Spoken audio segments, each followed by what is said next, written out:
Good afternoon, everyone. My name is Vanessa Soriano. I am the Associate Director for School Support Services with Para Los Ninos Charter Schools.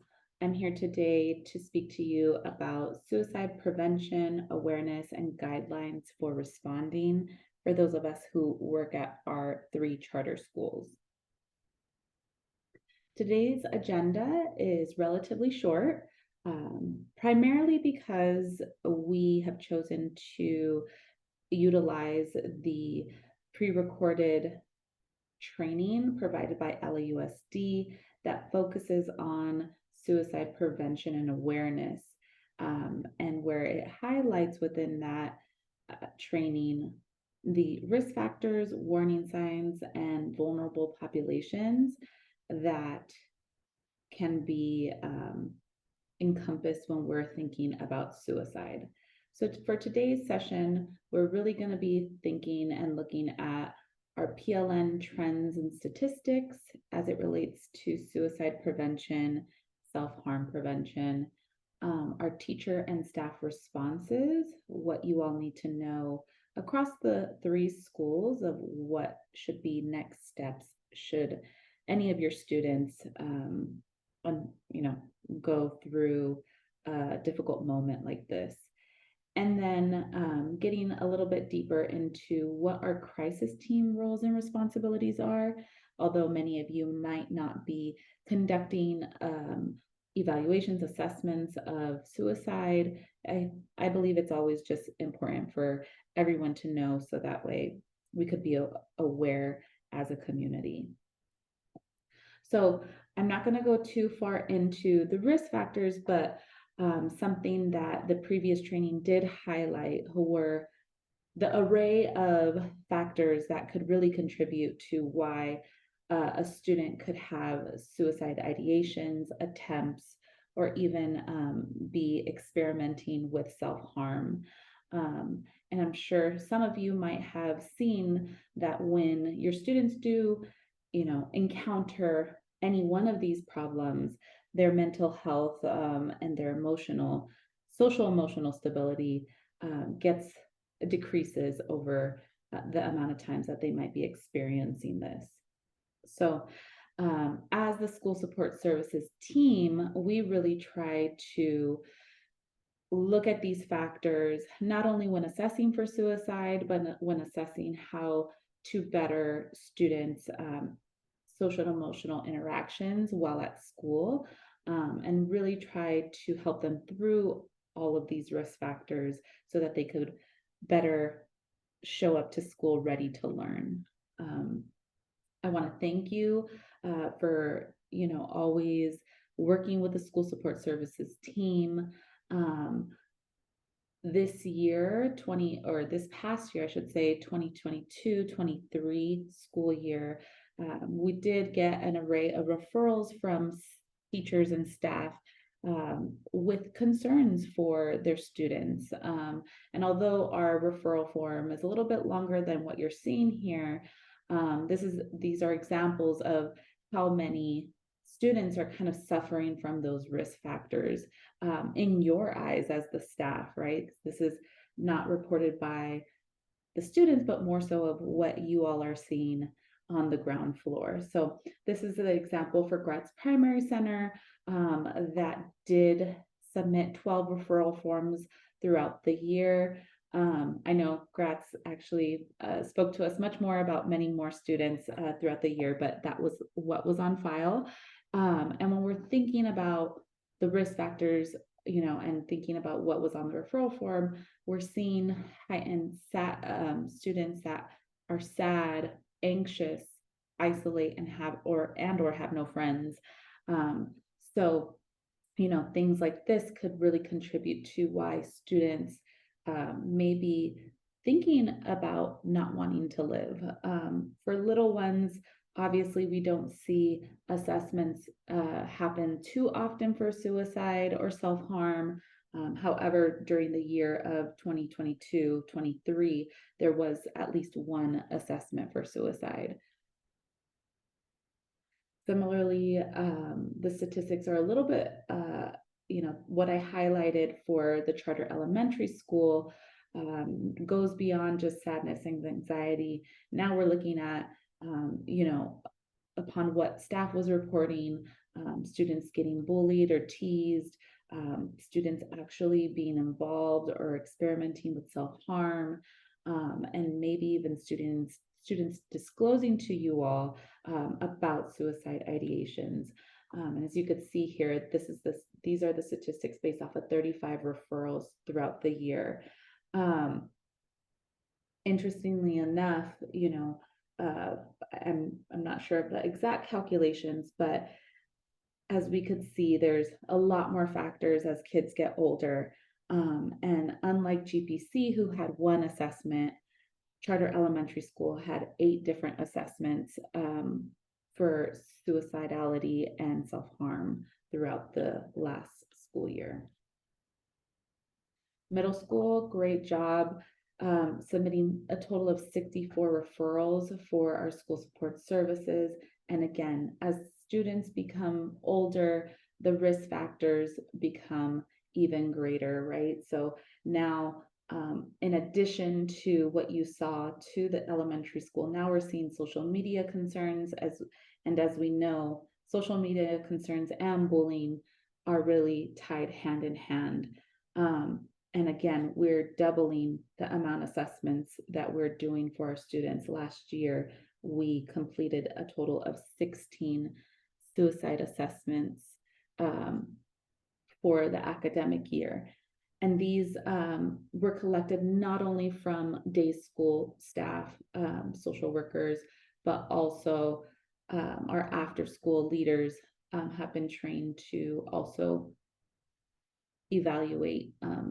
So this, there's no time frame of when students could be expressing that they need help.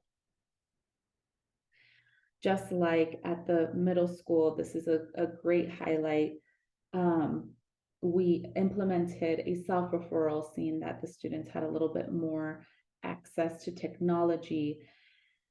And this red line is what was already on the referral. This all of this notation below it were, on the others column. So as you can see, snacks, the Wellness Center has snacks, which is great. But I did want to highlight that the statistics are pretty high for, needs a break and is feeling annoyed.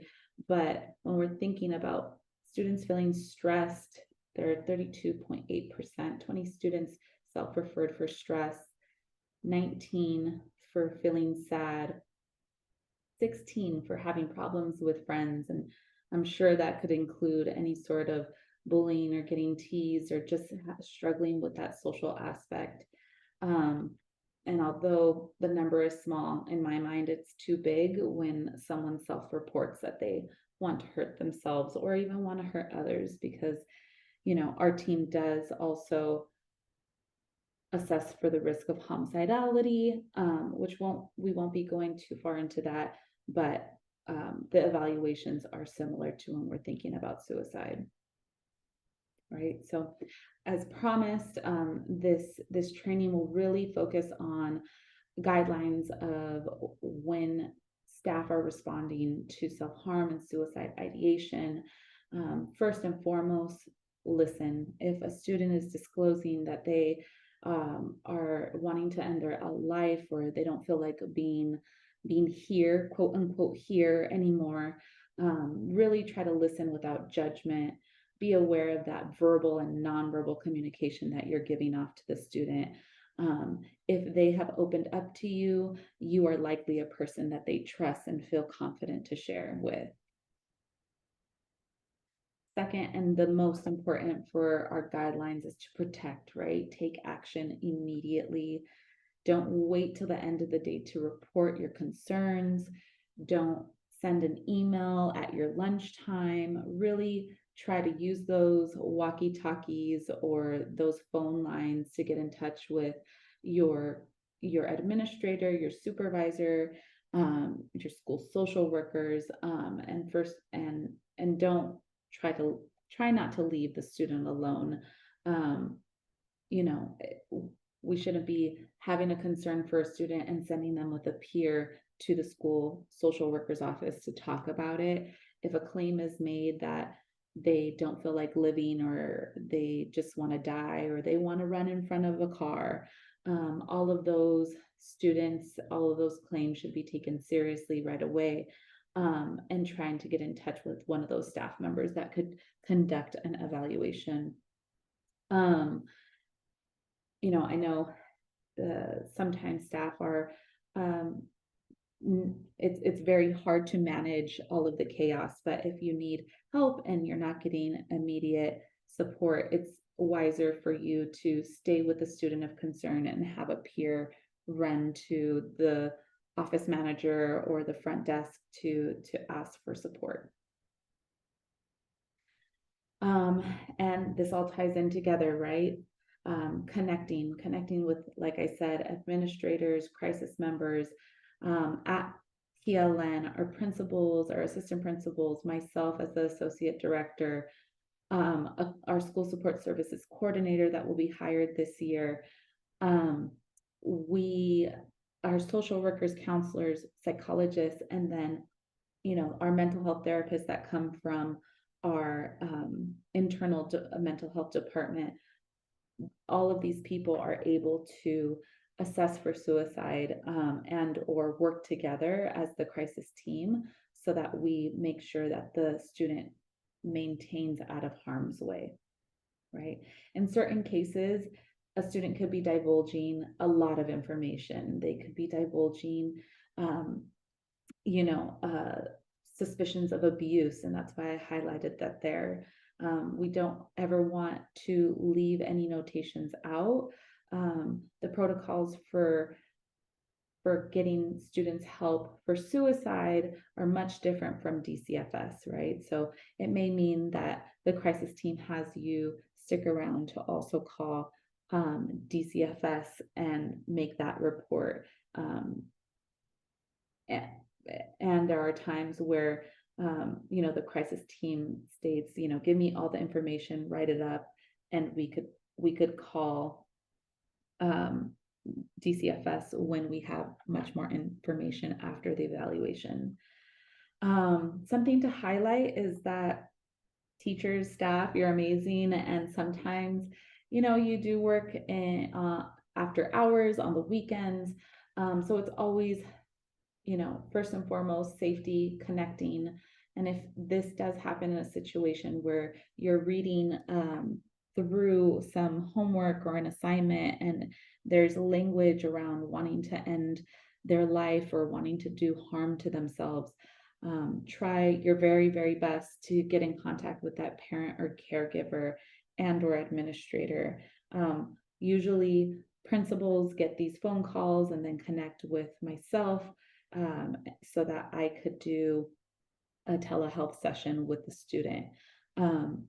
But we wouldn't want to wait until Monday afternoon to mention that, you read a book report and it mentioned some dark thoughts or just threats to self.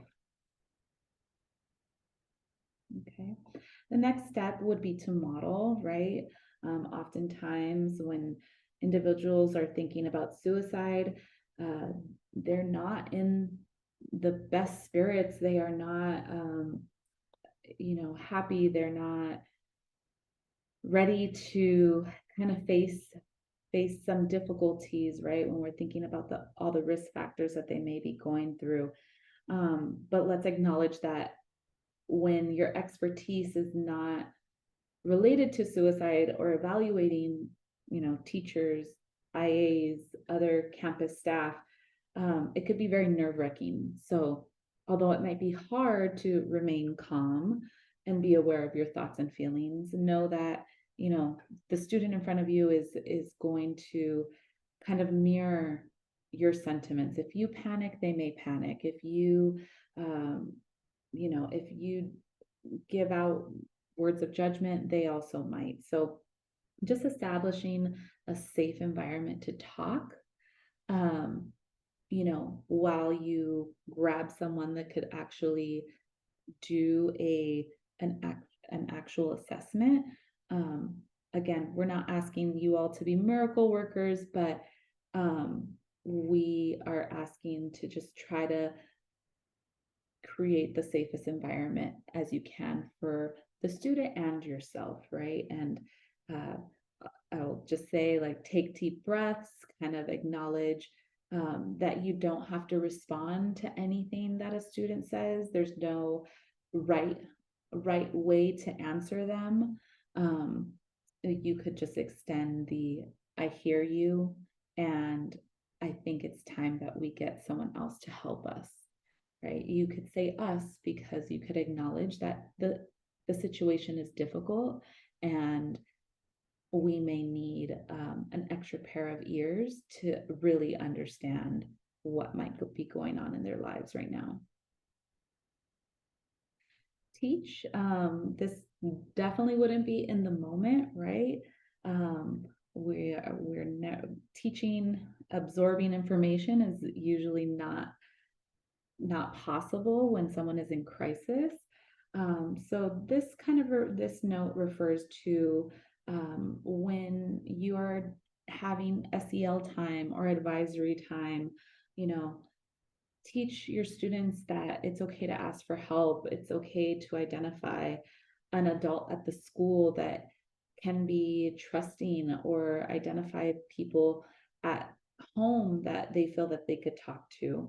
Um, if we could incorporate the teaching of coping skills when dealing with stress, we could really minimize those risk factors and warning signs that you learned about, right? So those of you who are setting up calming corners, or having designated time to SEL, where you could incorporate learning how to deep breathe, um, those are all good strategies to help the students' development with healthy coping.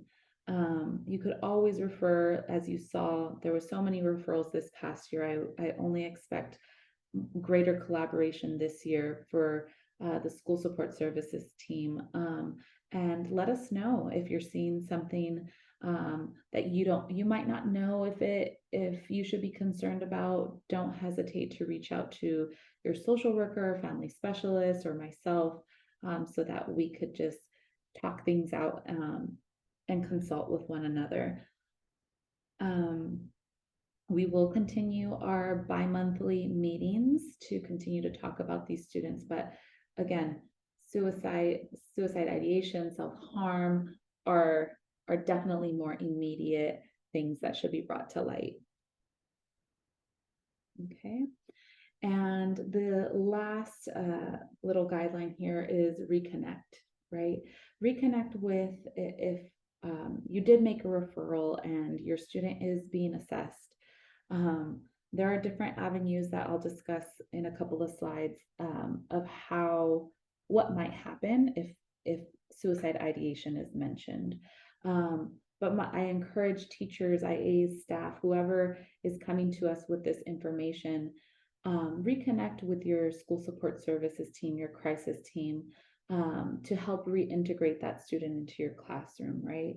When we do a postvention, meaning the day or two after, school support services team will try to make a safety plan with the student and family. And this involves learning about the student's triggers, their warning signs, coping skills, and we have students identify trusted adults that are on campus. So just be aware that safety plan does usually exist when we are dealing with any type of self-harm or suicide ideation, and you as teachers have every right to inquire. And be aware of just external resources, right? Maybe you want to post up the suicide and crisis lifeline number in your classrooms. And, there is a different hotline that the Trevor Project made that is specific to our LGBTQ community. And, I've noted the numbers and text numbers there for you. Again, no harm of just having information up so that your students could be aware, so that if out of school, they feel this, mounting pressure, they kind of know more or less where to go. Okay.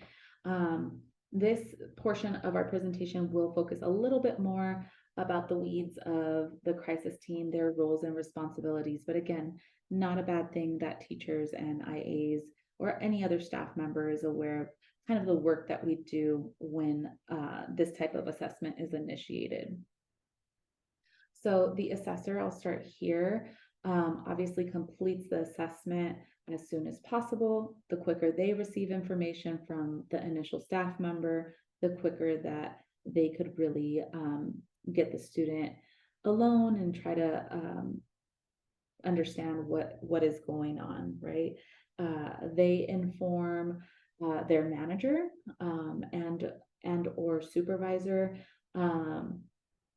It could be myself as their manager, it could be a principal, if I'm not available, or I know our clinical supervisors, our clinical directors for our mental health department are always available for consultation as well.